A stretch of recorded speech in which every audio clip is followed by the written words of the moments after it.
Assalamualaikum warahmatullahi wabarakatuh. Perkenalkan, nama saya Arifah Sarida dengan NIM 2020-02102 dari kelas reguler 2020B.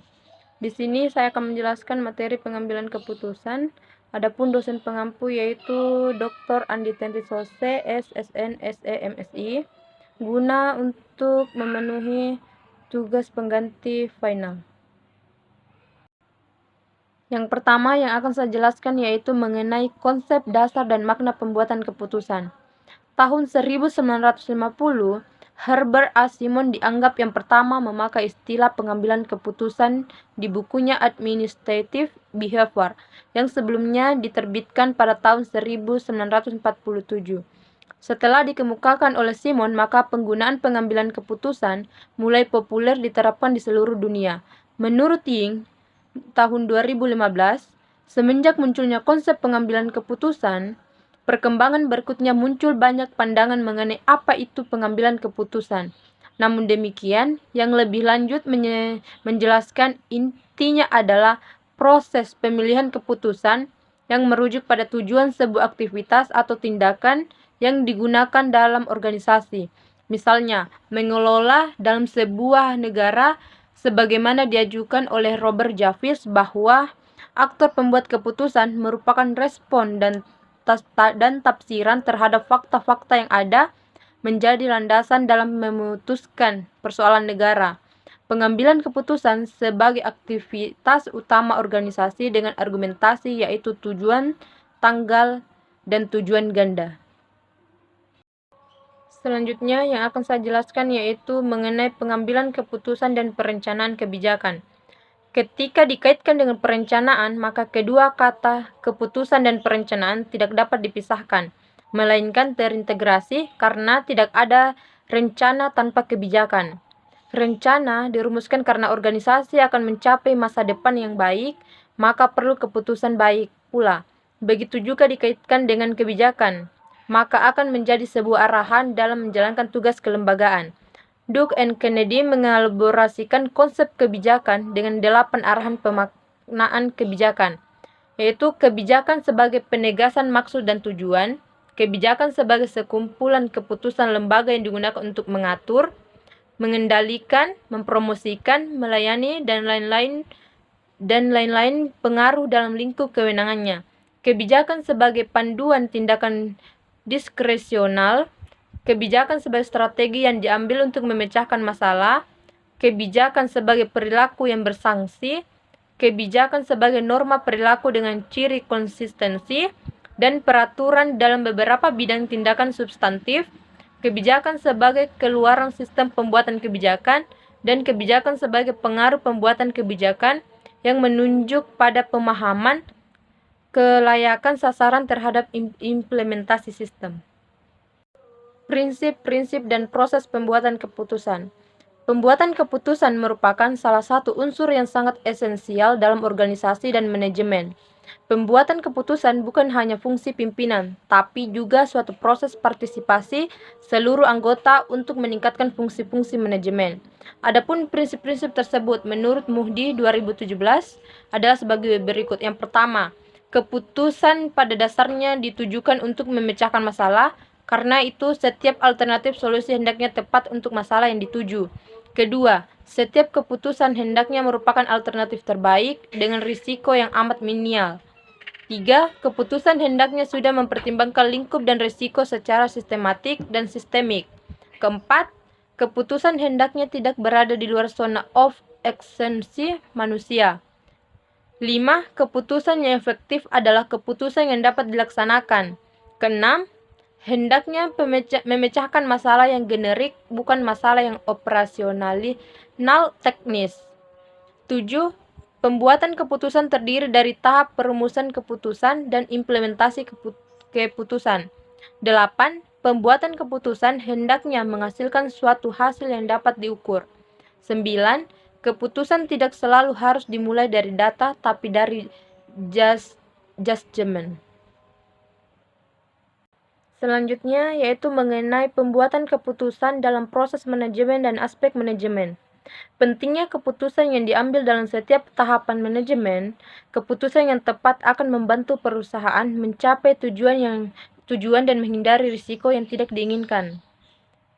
Aspek manajemen yang terkait dengan pembuatan keputusan meliputi beberapa hal seperti kemampuan analisis, pemahaman terhadap informasi, kreativitas, logika, dan pemecahan masalah. Oleh karena itu, kemampuan dalam membuat keputusan yang baik adalah kunci sukses dalam manajemen. Selanjutnya yaitu tingkat klasifikasi dan tipe keputusan. Setiap keputusan mempunyai kadar tingkatan yang berbeda-beda. Keputusan biasanya memiliki 4 tingkatan.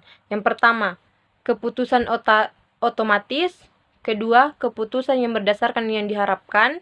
Ketiga, keputusan yang berdasarkan pertimbangan. Keempat, serta keputusan berdasar ketidakpastian ganda. Klasifikasi pembuatan keputusan menurut Davis dan Cosenza 1993 yaitu yang ada 3. Yang pertama, keputusan strategi merupakan penentu arah tindakan organisasi di masa mendatang. Kedua, keputusan taktis lebih berorientasi sesuatu yang dapat dioperasikan dalam jangka waktu singkat. Ketiga, keputusan teknis sebuah keputusan rutinitas yang dilakukan sehari-hari dalam organisasi. Selanjutnya yaitu mengenai kategori pendekatan model dan keterampilan pengambilan keputusan.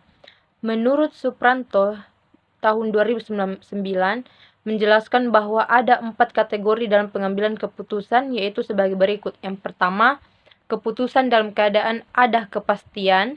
Kedua, keputusan dalam keadaan ada risiko. Ketiga, keputusan dalam keadaan ketidakpastian.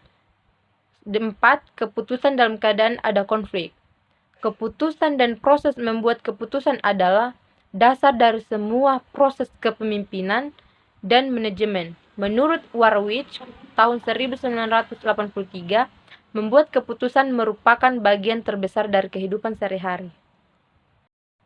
Selanjutnya yaitu teknik-teknik pengambilan keputusan, birokrasi, dan peran etika. Dengan pegangan moral, dibedakan mana yang baik dan mana yang buruk, benar dan salah, serta mana yang dianggap ideal dan tidak.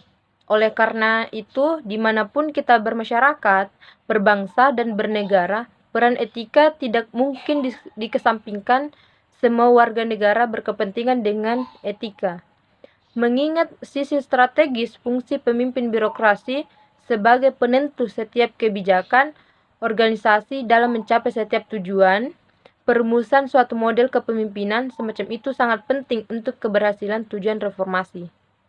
Selanjutnya yaitu mengenai penyelesaian masalah dan pengambilan keputusan. Masalah adalah hal yang lumrah bagi manusia. Tanpa masalah, kehidupan akan menjadi hambar dan kurang berwarna. Manusia akan selalu menemui masalah, bahkan penyelesaian masalah tertentu justru kadang memunculkan masalah baru yang perlu dicari pemecahannya. Demikian seterusnya, hidup individu senantiasa berhadapan dengan masalah. Apapun bentuk masalah yang dihadapi, setiap masalah perlu diselesaikan agar tidak menghambat roda perjalanan hidup individu dan roda perjalanan hidup organisasi. Masalah yang tidak ditangani dengan semestinya akan menjadi duri bagi perjalanan hidup pribadi dan organisasi di hari-hari selanjutnya. Masalah atau problem adalah suatu deviasi antara yang seharusnya terjadi dengan suatu yang nyata terjadi, sehingga penyebabnya perlu ditemukan dan diverifikasi. Dan yang terakhir yaitu mengenai pengambilan keputusan dan kepemimpinan. Untuk menjadi yang terbaik di bidang apapun, maka kita harus mengerti ilmu, dasar serta prinsip-prinsipnya. Begitu juga halnya dengan kepemimpinan. Untuk menjadi seorang pemimpin yang baik, berkarakter, efektif, karismatik, dan sukses, Anda terlebih dahulu harus memahami prinsip-prinsip kepemimpinan yang sejati. Dengan memahami, menghayati, dan mempraktikkan prinsip ini, maka secara perlahan dapat menjadi pemimpin yang baik. Pemimpin adalah pelatih. Saat menjadi pemimpin Anda, berarti juga menjadi mentor dan pelatih bagi anak buah Anda. Seorang pelatih tidak akan marah dan langsung menghukum. Jika orang yang dilatihnya belum dapat menunjukkan hasil seperti yang diinginkannya, seorang pelatih akan dengan sabar membantu dan melatih mereka sehingga mereka benar-benar dapat melakukannya sendiri dengan baik. Pemimpin yang baik akan selalu mendampingi, membantu, melatih, dan mengawasi anak buahnya sampai ia mampu menunjukkan kinerja dan performa yang maksimal. Dari penjelasan tersebut dapat disimpulkan bahwa dalam hidup pastinya kita akan menemui yang namanya masalah. Tanpa masalah, hidup akan jadi hambar. Dan ketika menjadi seorang pemimpin, jadilah pemimpin yang menunjukkan kinerja dan performa yang maksimal. Sekian dan terima kasih. Wassalamualaikum warahmatullahi wabarakatuh.